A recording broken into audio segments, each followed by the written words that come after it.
Hello, everyone, and welcome to the Beyond the Shadow of Doubt podcast. I'm Megan Skidmore, and this is episode 14.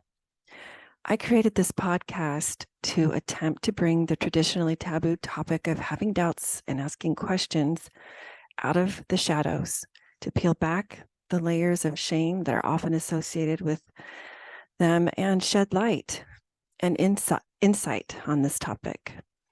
I work with LGBTQ plus families of a conservative faith background as a life transitions coach.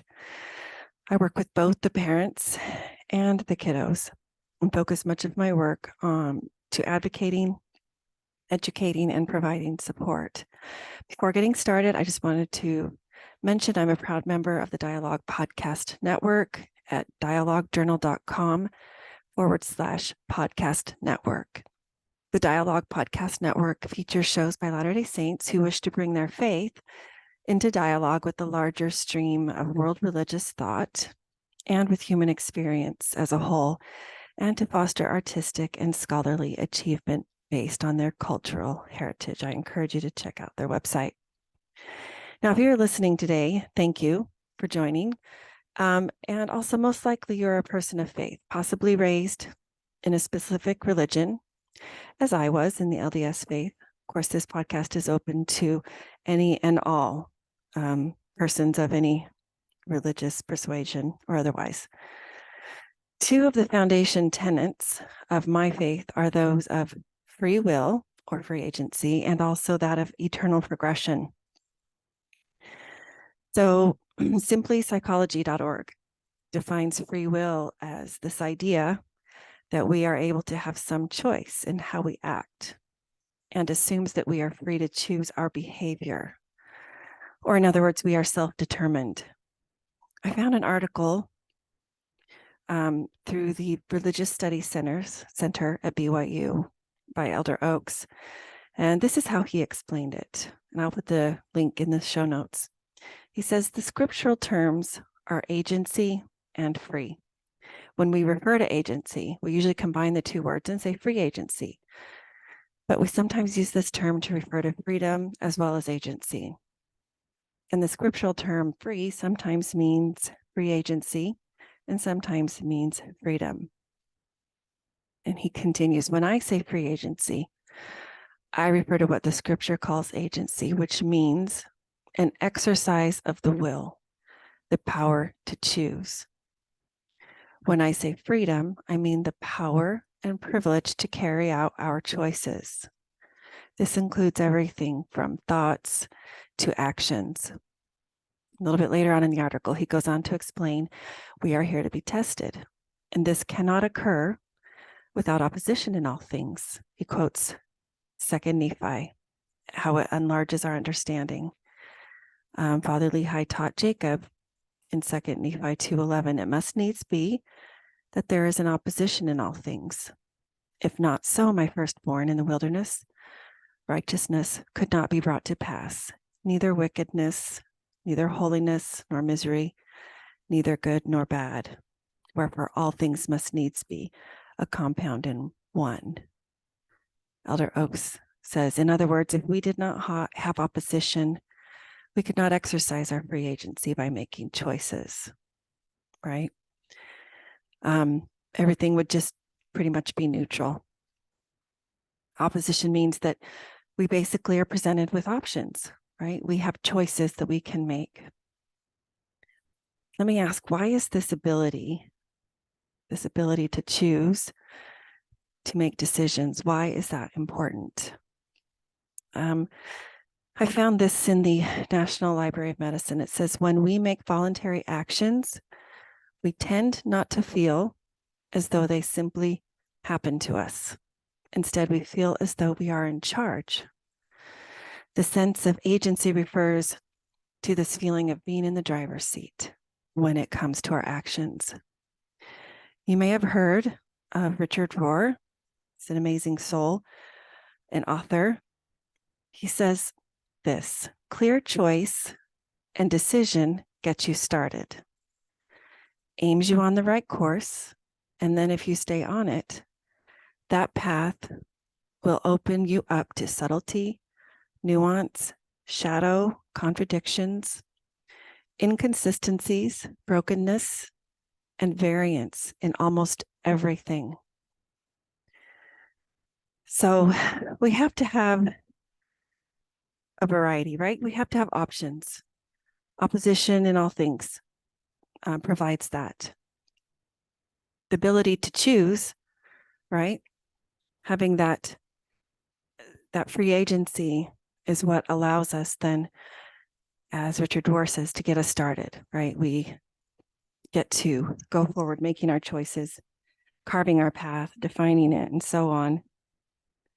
And then he suggests that we're going to find just naturally find subtlety, nuance, variance, inconsistencies, contradictions, and so on. Now, I want to propose that having free agency in the first place is what allows us to address all of these things, all of the inconsistencies, brokenness, variances, and so on, and to learn to trust. Most importantly, I believe, it provides us opportunities to grow and develop the relationship of trust with ourselves. In previous episodes, I've made the point that as the higher species, humans have the ability to think about our thinking, to quote unquote observe it. You may have heard the phrase to be the watcher of our thoughts. We literally can determine, we can increase in awareness and realize that we are actually not our thoughts. We are distinct from our thoughts. We are separate from them.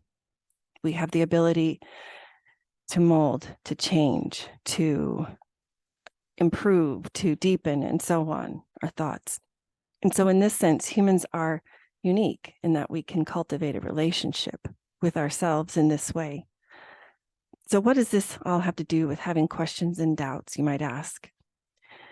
If we deny ourselves or are denied by external things, others or entities, this opportunity to acknowledge that we have questions and doubts, and also that there's no shame in having them, we interrupt this natural process of learning and growth that comes with just assessing our life circumstances and determining what we want to do or not want to do, what choices to make, which ones to, go this path or to pivot over here.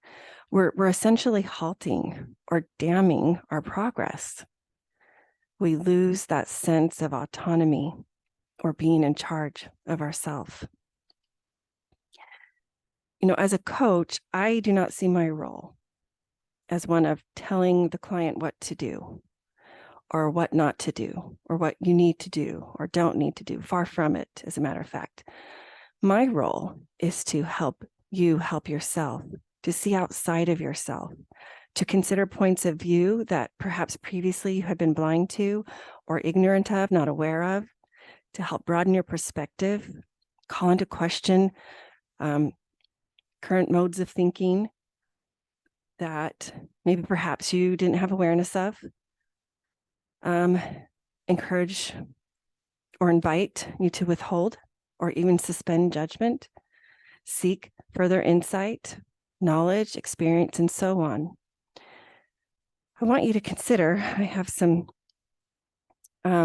statements made by clients of progress that I believe would not be possible without free agency, without the ability to determine one's choices, one's direction, pathway, and ultimately progression. I trust myself way more.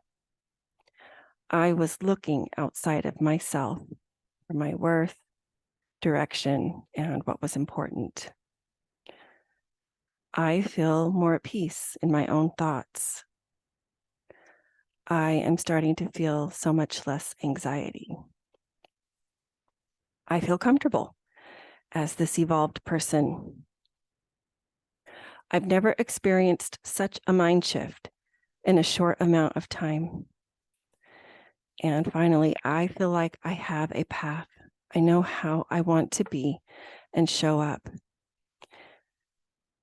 Now, as I was reading those statements, I invite you to ask yourself, did any of those stand out to you? Were there some that perhaps you felt some resistance, or maybe you maybe struggled to use them to describe yourself, or perhaps struggled to relate to? I ask you, what does your path forward look like? I would love to help you in navigating that path. I have several ways of working with me. There's one-on-one. I have a few spots open. I'm also currently creating a pilot hybrid coaching program for LGBTQ plus parents, which is basically meaning I'm testing out a combination of group and individual coaching, as well as inviting guest speakers. Simultaneously, I will be going through a relationship trauma certification program with Lindsay Pullman Coaching to enlarge my skill set to stay current and abreast. I believe trauma is something that's so important to consider and address and be aware of in any mental health services or profession. And it will deepen my ability to process trauma with clients. So I would love you to join me. It would be a win-win. You would help me as I go through the program, and you would gain so much. You would become a different person by the end of the 6 months. Come and learn and grow with me. I invite you. Click the link in my show notes to get on the waiting list. And additionally, for a limited time, I am offering a limited number, sorry, not limited time, but I'm offering a limited number of complimentary 6-session packages for LGBTQ plus teens or young adults that also will coincide with my trauma certification. Shoot me an email for information about either at hello@meganskidmorecoaching.com. If you're ready to give coaching a try, click the Work With Me button at the top of my website to schedule a chat. Of course, your first is complimentary and no strings attached. Go to meganskidmorecoaching.com. And while you're there, don't forget to subscribe to get my complimentary 20-plus page LGBTQ resource guide for families. All right. Thanks for joining me today. Until next time.